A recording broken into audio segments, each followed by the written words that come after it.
All right, everybody, we're here with Sex Ed Before Bed. It's episode number 9. Awesome. So this...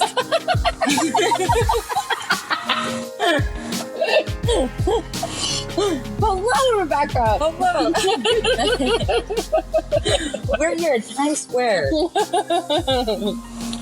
And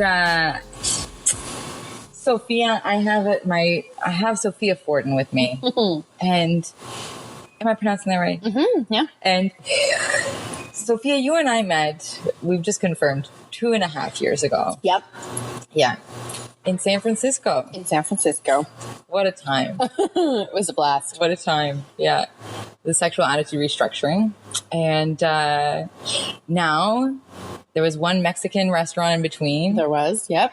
And then now you're visiting Toronto again. Mm-hmm. We're honored to have you. Thanks for having me. It's always nice to see you. Yeah, so thank you so much for being on the show.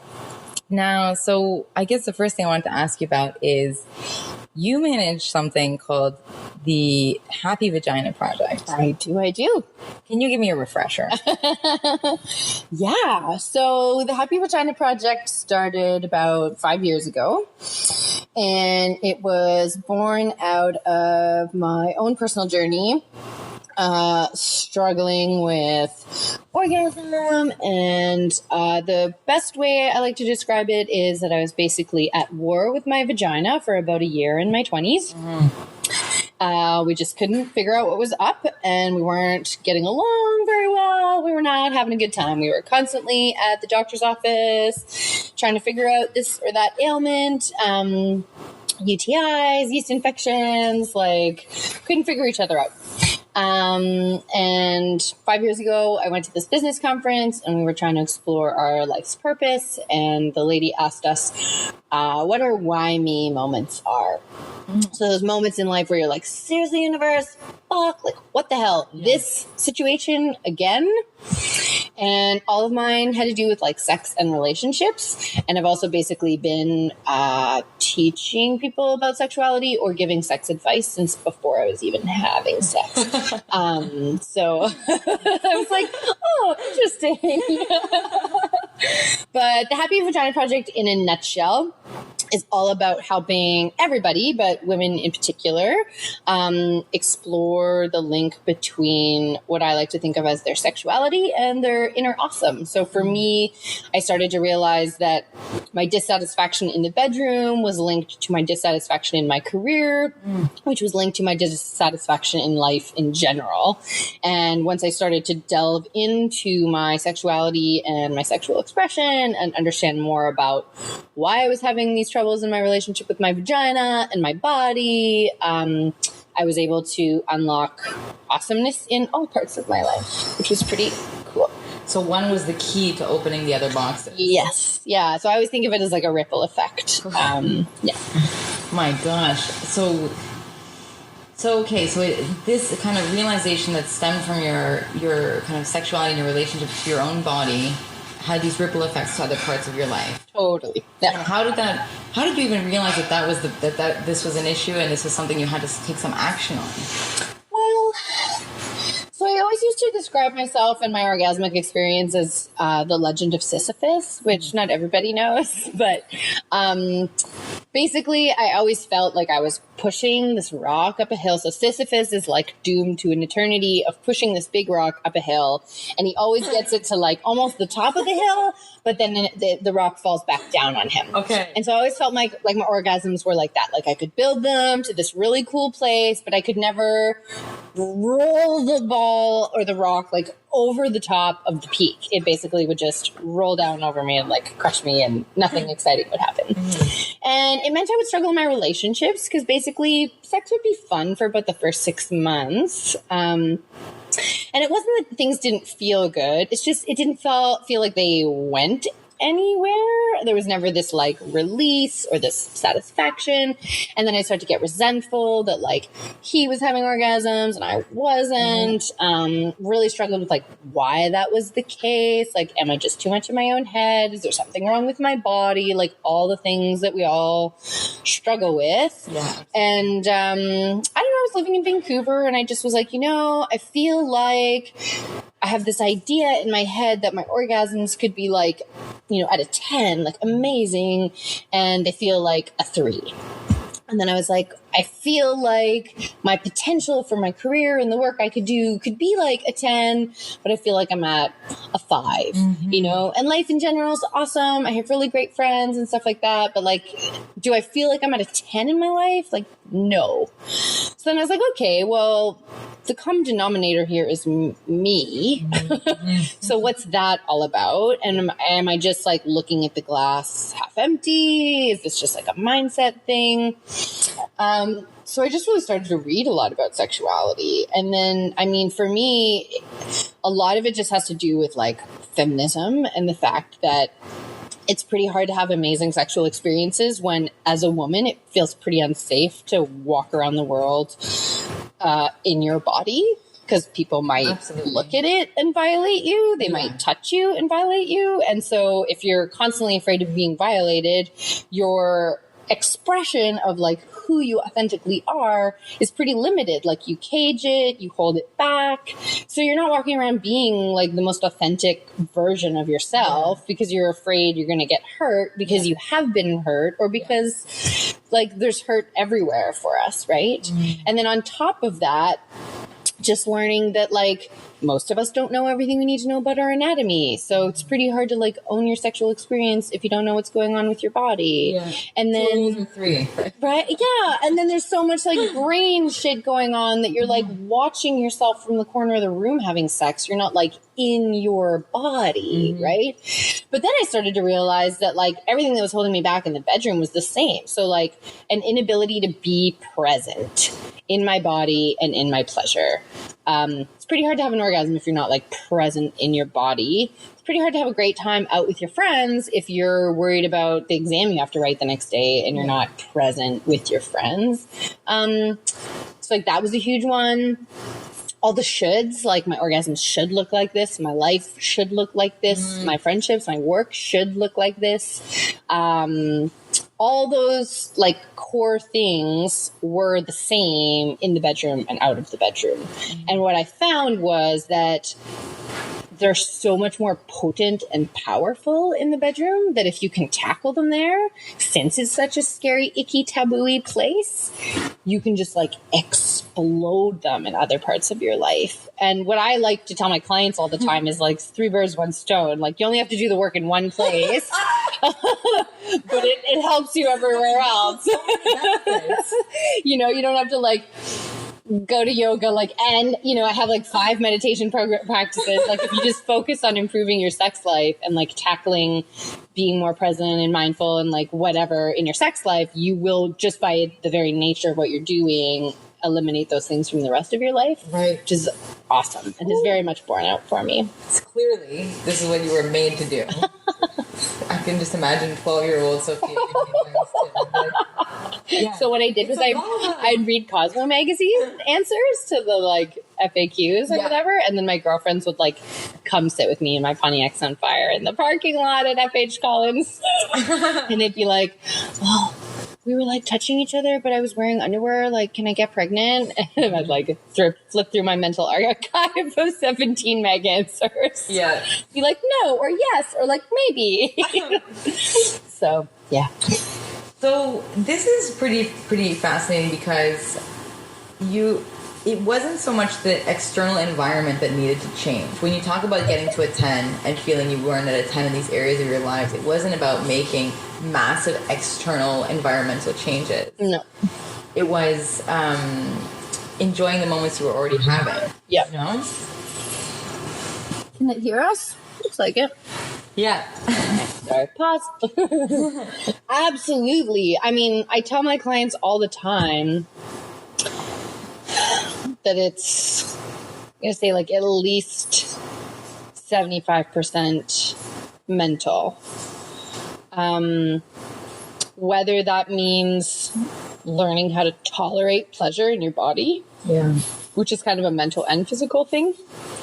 Whether it means learning how to change your idea of what an orgasm is. Yeah. or to change your idea of what really great sex is.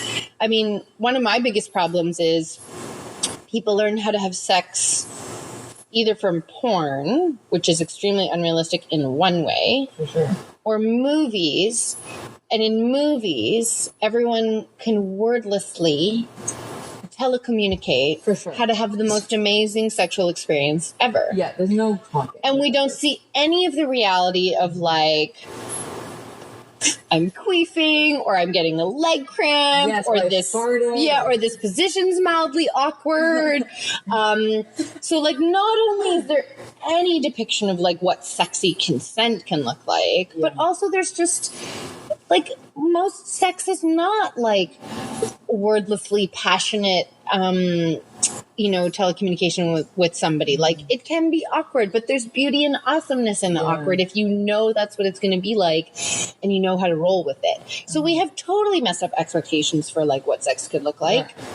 Then we also hear all these rumors about like, how much sex should I be having? And like, is my marriage okay if I'm having sex 3 times a week or like 1 day a week? People are looking for these moral codes or something on how to do it right. And it's like, no, don't hold yourself to anything. No, it's what works for you, right? Mm-hmm. So it was so much that. And then the other piece really is like, we just store trauma in our vaginas. Like, your vagina is made of muscles. Mm-hmm. It's not the same kind of muscles as your back, but it's made of muscles. And just like your back, or your jaw, or your belly, like if you are having a stressful week or a stressful time in life, you get knots, you get tightness, you get contortion that like affects your mobility.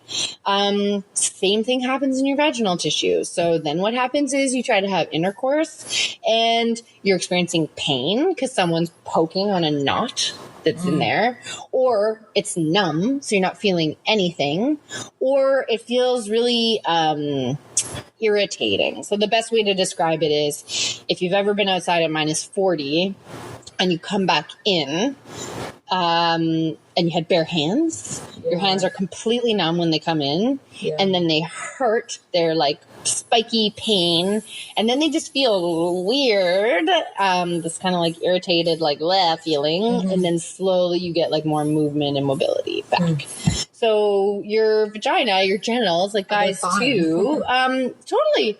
And a trauma, like your vagina could be holding on to a bad gyno visit, or a time you walked past some dude who just like looked at your boobs the wrong way, to, full-blown sexualized assault, and like anything in between, right? It could be like that time your parents shamed you for masturbating when you were 2.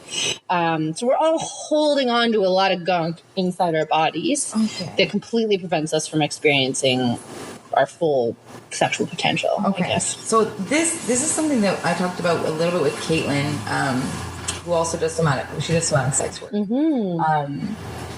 Somatic sex education, I should say.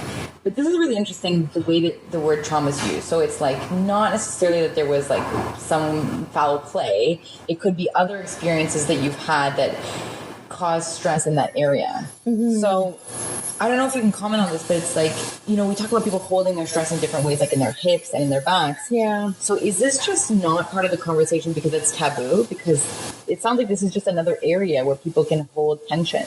Absolutely. Yeah. I mean, really, it's your whole body, and whether it's emotional tension that you're holding on to. So,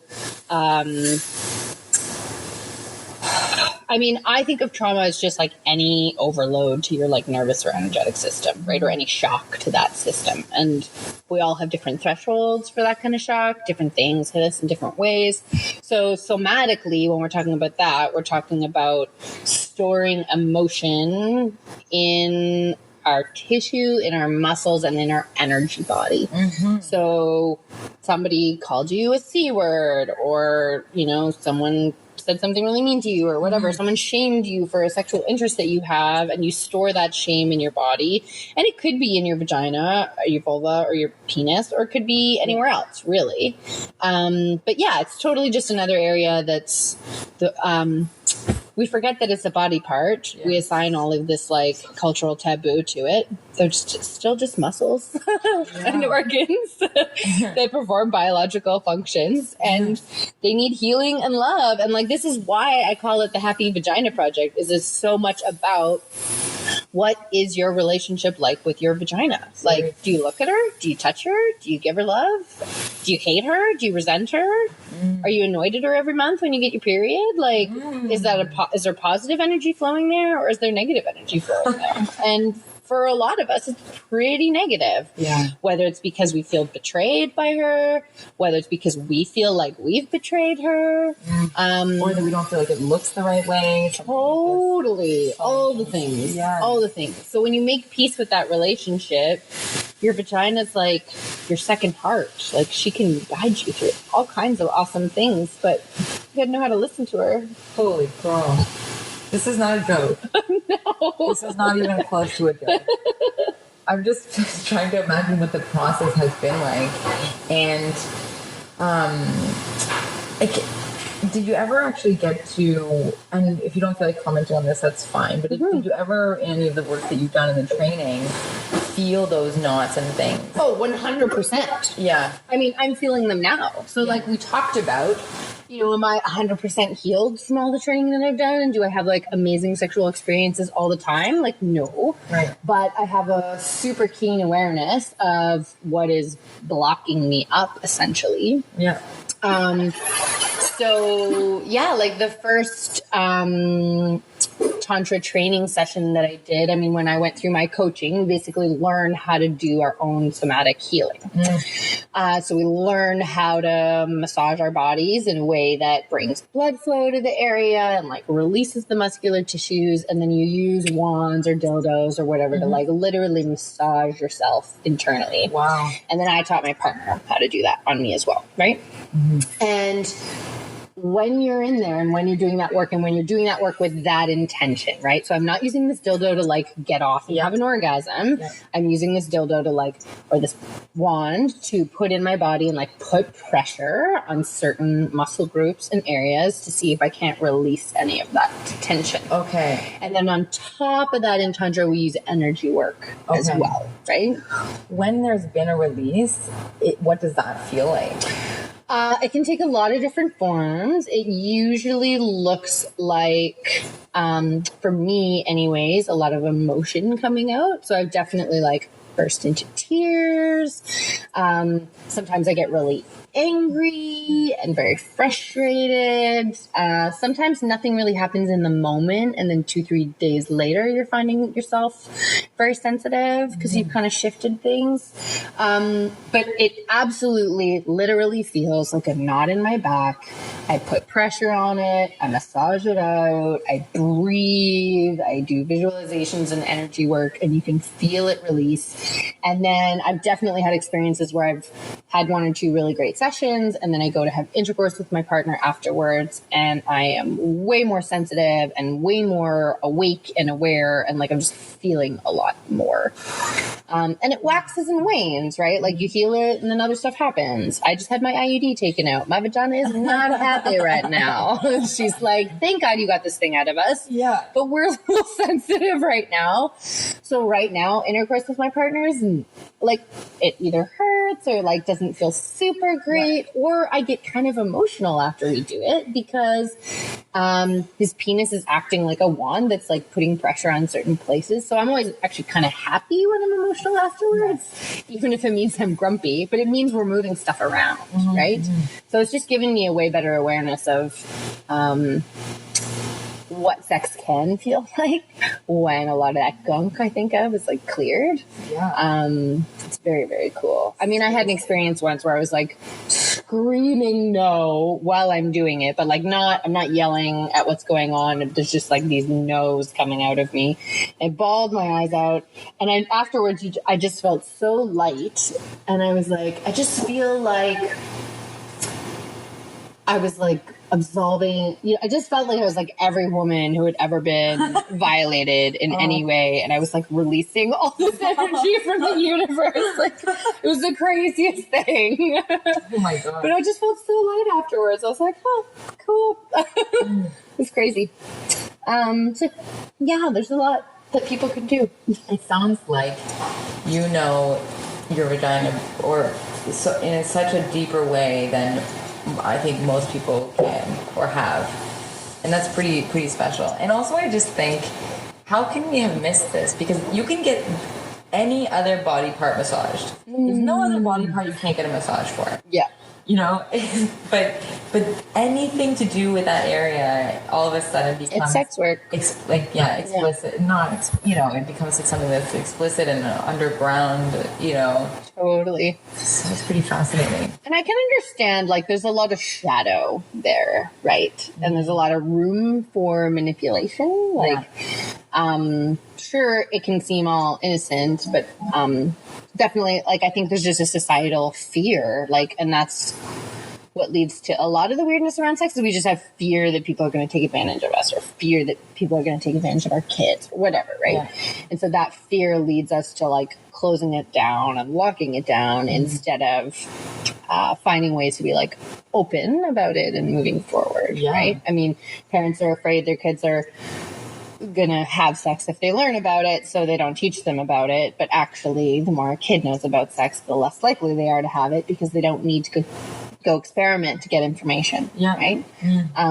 So it's kind of the same thing. So I understand the fear there and the shadow there, but having experienced it myself, I can just say that it's, like, such a different intention, right? There's such a different thing. And, like, what I love about I do is that I teach people to do it to themselves. Yeah. So you don't need a partner. So they don't need a partner. They don't need to go see somebody. No one else has to touch them. I show them on a model of a vulva what to do, and then they go home and they do it, and then they call me and ask me questions about the process, and I let them know what they can do to shift it up. But they get to go home empowered to know their own vagina and fix it themselves, basically. DIY. It's a DIY home hardware for the body. You come in, we give you the tools.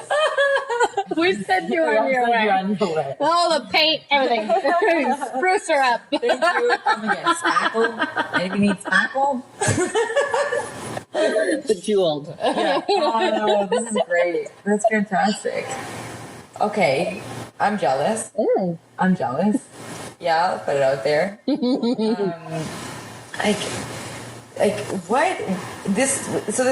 One of the things you've done is you take a certified authentic Tantra coaching program. Yes. Does this, what you're talking about, relate to that? Yes. So all the tools that I learned around somatic healing are based in the authentic Tantra program that I took.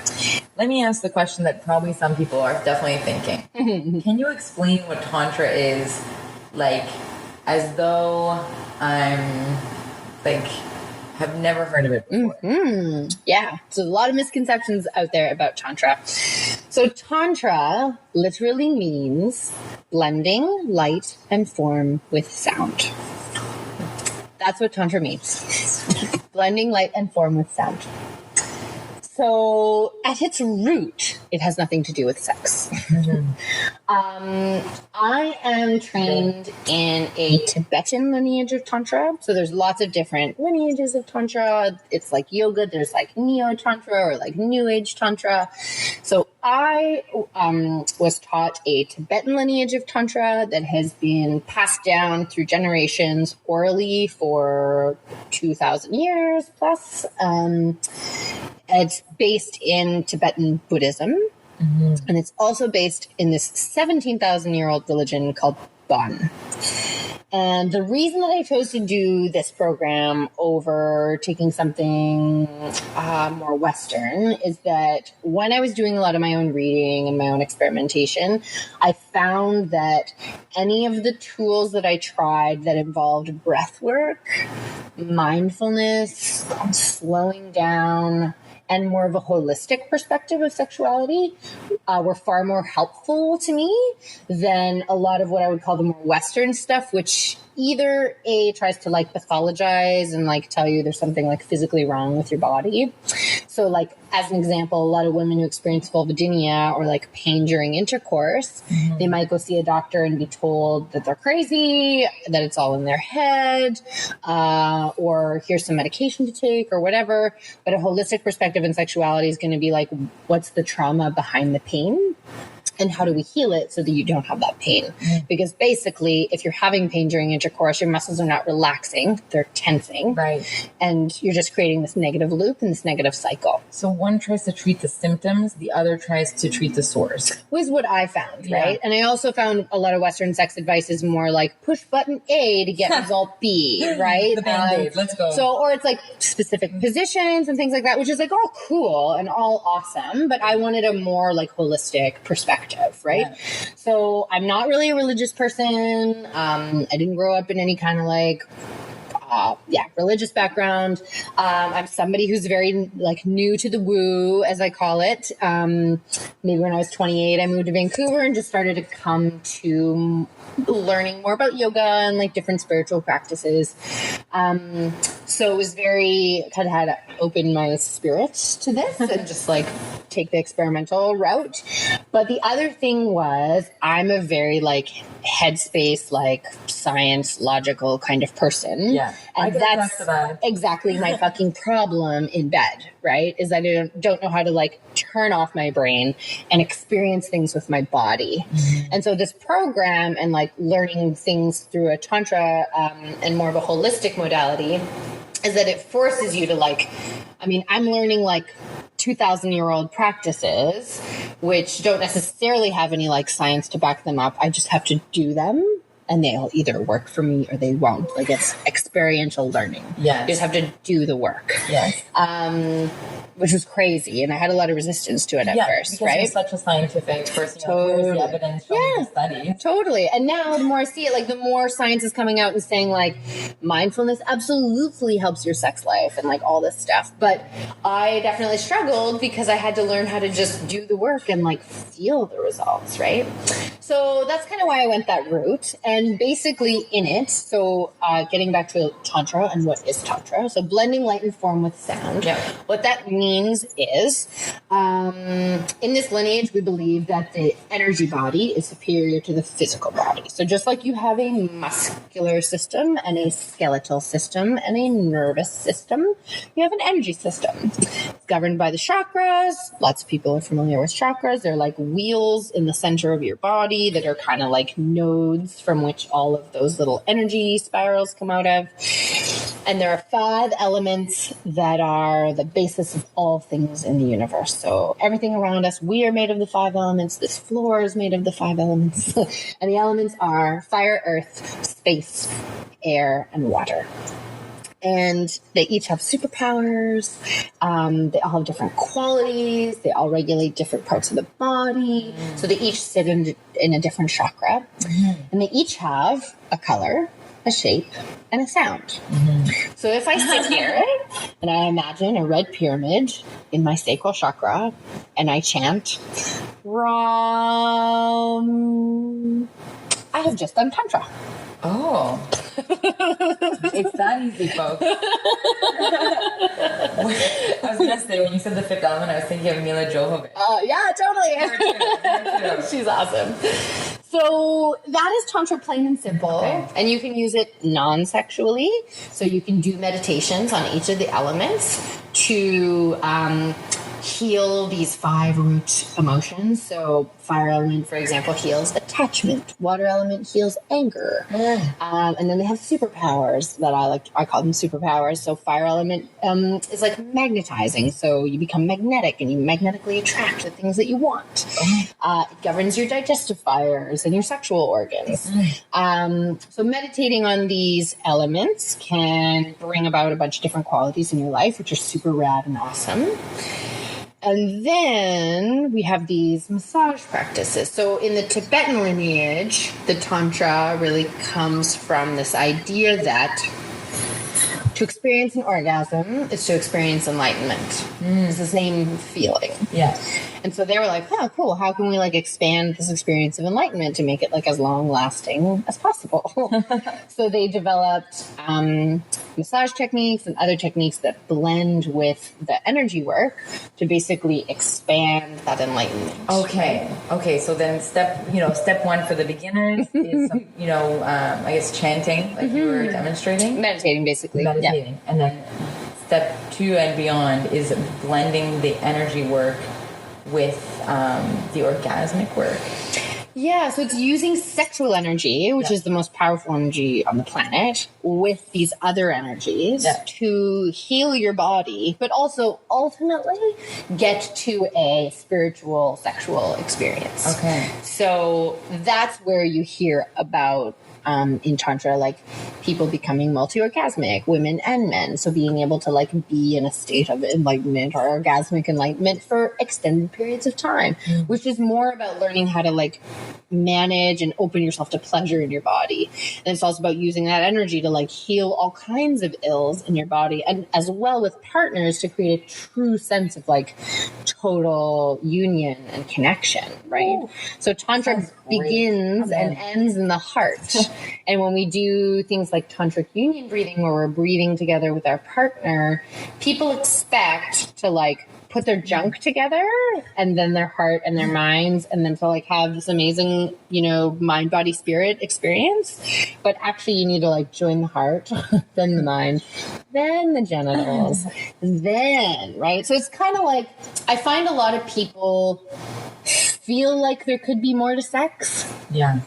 And on one level, many of us are not experiencing like the most pleasure we could just because we're experiencing pain, or like one of the biggest things I learned from the yoni massage techniques is that most of what I experienced as like regular, normal feeling sex to me was very like painful, numbed out, irritated sex, right? So I was like, oh, this is like normal sex for me. It's what I consider to be like a good sexual experience. And actually it's me just bumping into a ton of blocks, right?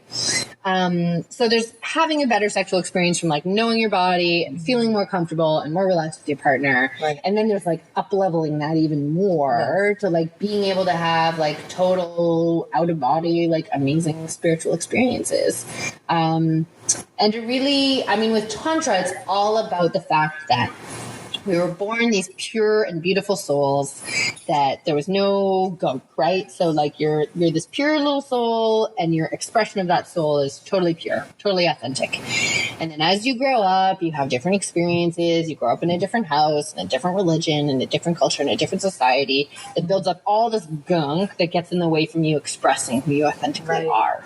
And it sounds like on top of that, it creates an erosion of what the pleasure we're able to experience, but we're also fooled into thinking this is the best we can do.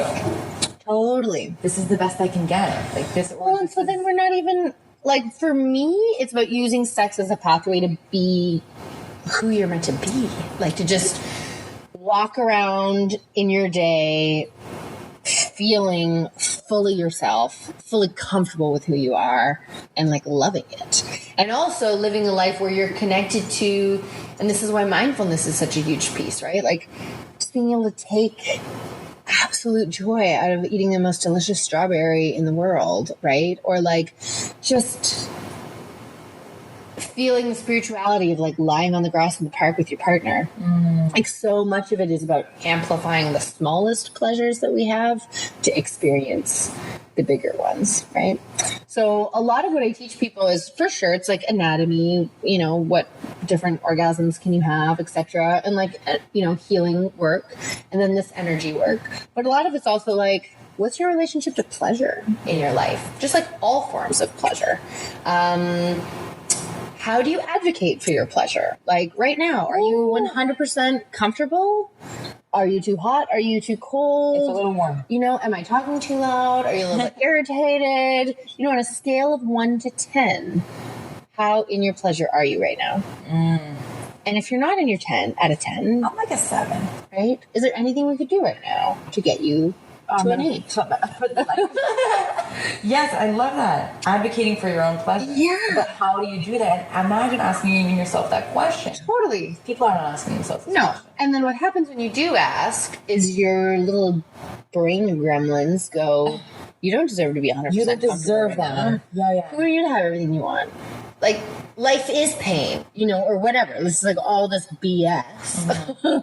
So then we don't even give ourselves permission. Right. Never mind learn how to ask another person to give us something that would please us. Like, for sure. And for me, when I was younger, it's more like, how am I giving them the best pleasure? Totally. Their pleasure matters so much more than mine, because I need to be desirable and like perform that in some way. Totally.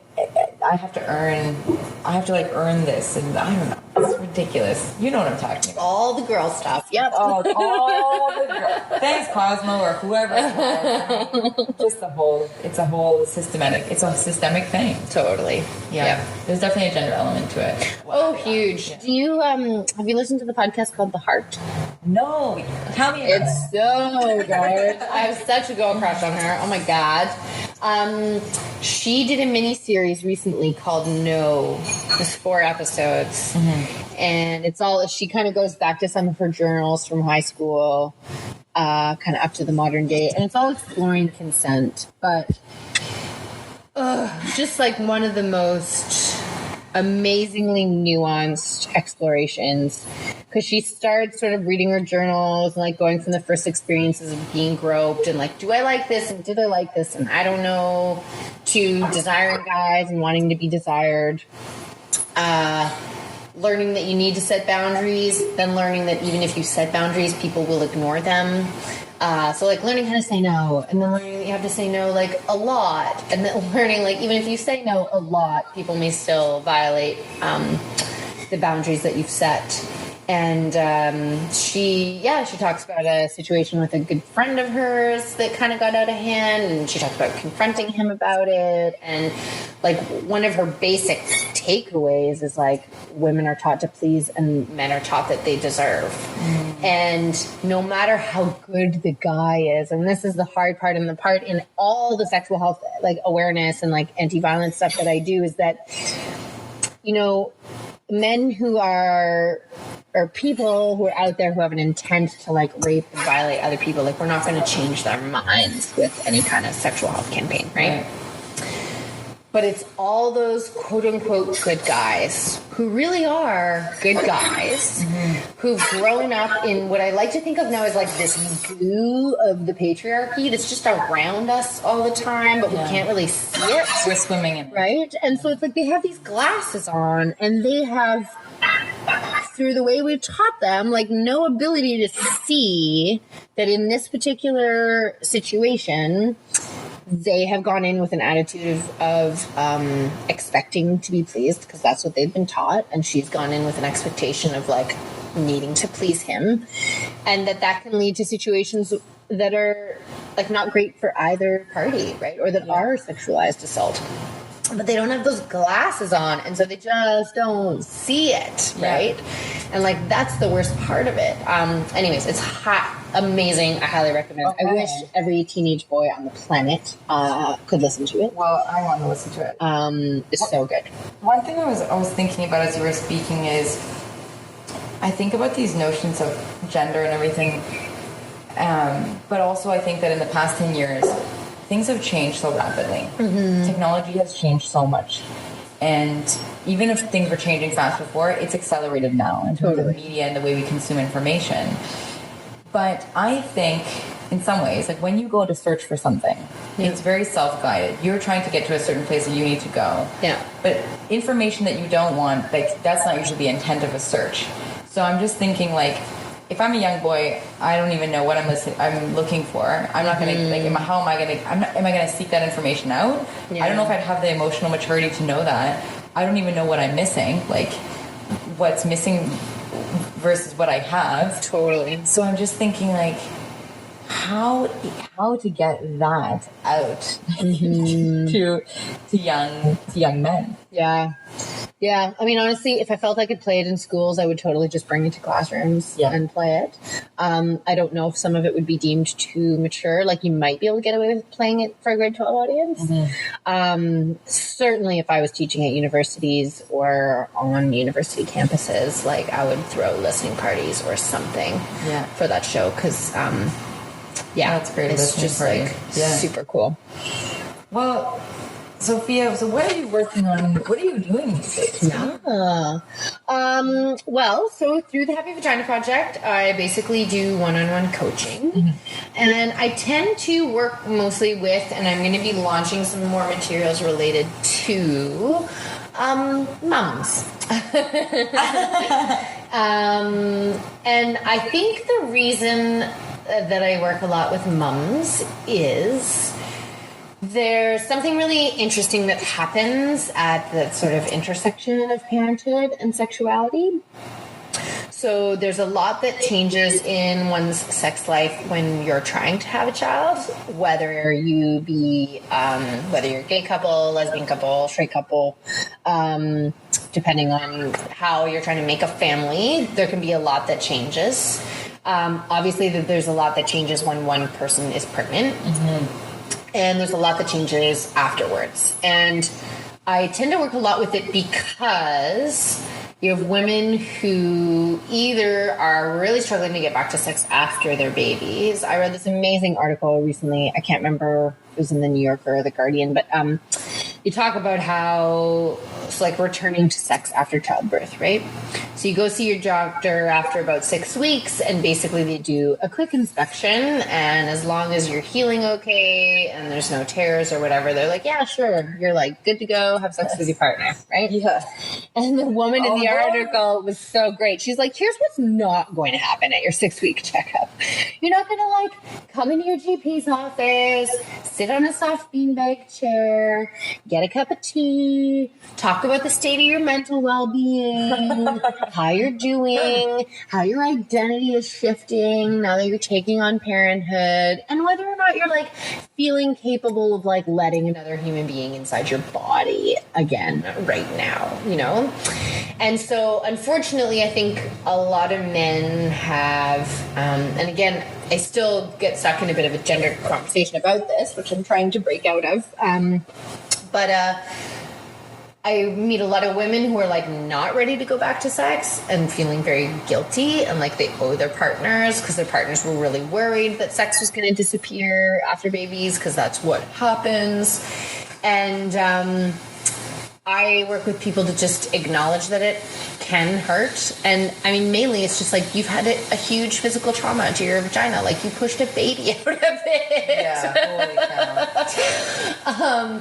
So let's work with you and your partner together to like heal that trauma. But also, so many women struggle with that like split identity of like my body as sexual object and my body as like feeding, right? So you have these two jobs now, and then you're also just trying to like be yourself. Yeah. So women who like used to really love their breasts feel uncomfortable about that now because they're like breastfeeding instruments, or this one technique used to really turn you on and now it doesn't, right? So we get very fixated onto like how my body works, but your body's changing all the time.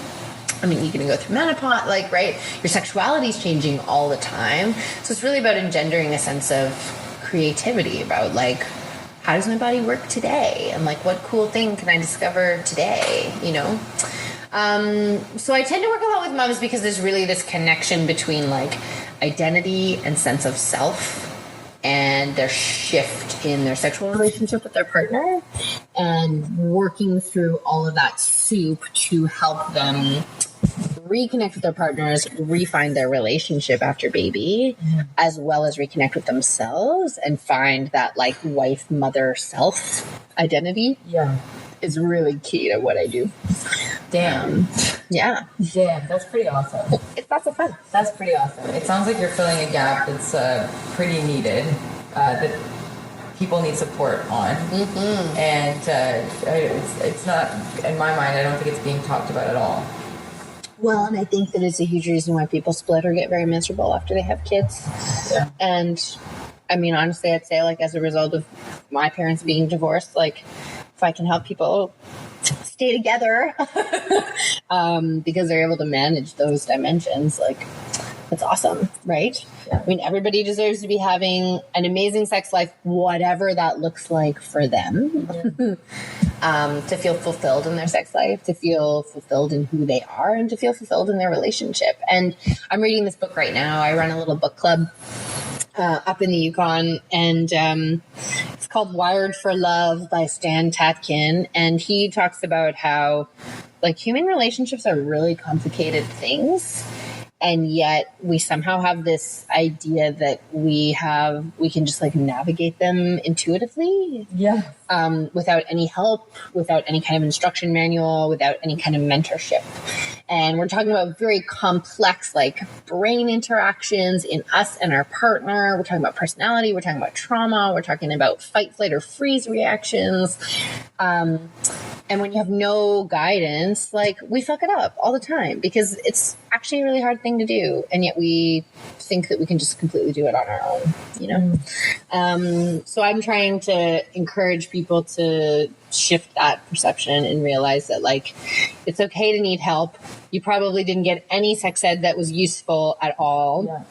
Think of it like cooking. Like one of my favorite sex coaches, Amy Jo Godard, talks about how like, when you left home, you know, you had to like get a cookbook and you might have to practice the same recipe like 3 or 4 times before you really get good at it. Yeah. And then you develop a little repertoire, but then the repertoire can get boring and you need to like try some new cuisine. Yeah. But like nobody expects to just be born a good cook. So why do we expect to be like born good at sex? Yeah.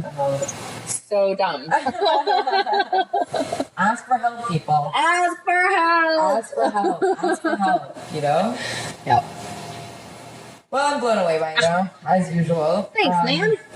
Yeah, you're a total boss when it comes to knowing your shit and continuing to want to learn more and teach yourself more. And it sounds like it's required so much self-analysis and looking at yourself, which I really applaud you for because that's not easy. No. And I don't know if everybody would be brave enough to do it, but you know, like, I think it's like bravo, and also it sounds like you're helping other people too. I hope so. Yeah. How can we find you, the listeners? Yeah. So my website is thehappyvaginaproject.com. You can also find me on Facebook at The Happy Vagina Project. I do coaching long distance, so I do Skype sessions. I work with couples and with men and women, or rather, I work with women and men. Men have so much to learn around being multi-orgasmic, about learning their own bodies and dealing with their own sexual shame, because there's tons of that for them. And also just giving them new tools to like please their women, you know, learning how to put pleasure first in the whole relationship. So there's lots there for guys to learn, and I'm keen to work with more of them. And yeah, I encourage people to sign up for the newsletter. I'm just kind of getting started, so I'm going to be starting to put out some freebies, online course offerings, all kinds of things. It's all coming. So yeah, come find me there. I love hearing from people. So even if you're just like, questions, write me. We can jam anytime. You've been doing it since you were having sex. Seriously. Totally. Thank you so much. Thanks for having me, love. Hey, sex ed before bed. Thanks so much.